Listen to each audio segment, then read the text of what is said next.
Famille Ibota ne fait plus le poids depuis l'arrivée de la chaîne Les Abacucs de SB officiel. Avec à peine 50 000 abonnés, cette chaîne parvient à surpasser une chaîne de plus de 300 000 abonnés. Pour la petite histoire, ces mêmes personnes venaient autrefois critiquer publiquement l'écriture de Sylla Bissalu et même sa chaîne, parce que les vues n'étaient pas nombreuses.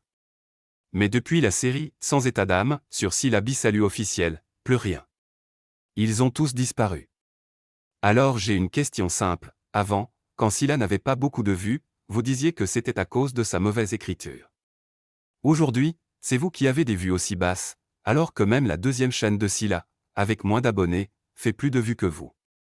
Devons-nous en conclure que c'est maintenant votre écriture qui est mauvaise?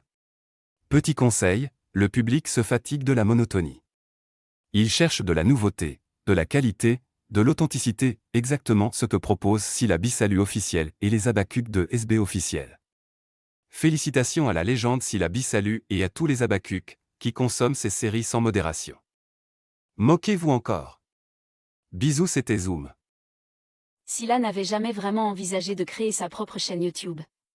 Elle se contentait d'aider les autres, notamment sa collègue et amie, Joséphine, qui possédait déjà une chaîne bien suivie. Grâce à Sylla, plusieurs films de Joséphine avaient connu un grand succès. Mais Joséphine, habituée à être sous les projecteurs, n'avait jamais vraiment reconnu l'apport de Sylla. Elle la considérait comme une simple actrice secondaire, utile mais remplaçable.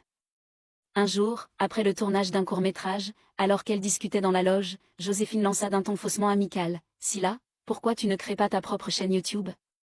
Avec ton talent, tu pourrais avoir du succès. » Sylla haussa les sourcils, surprise. C'était la première fois que Joséphine lui suggérait une telle chose. Elle hésita un instant avant de répondre. « Tu crois? Je n'y ai jamais vraiment pensé. » Bien sûr. Mais bon, c'est pas si facile.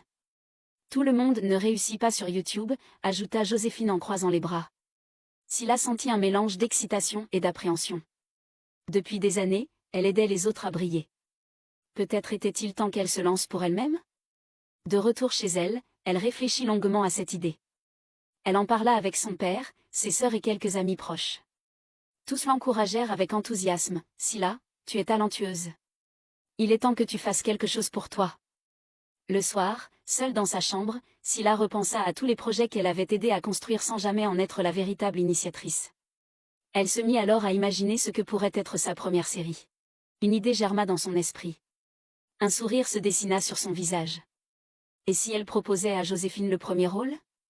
Ce fut ainsi que tout commença.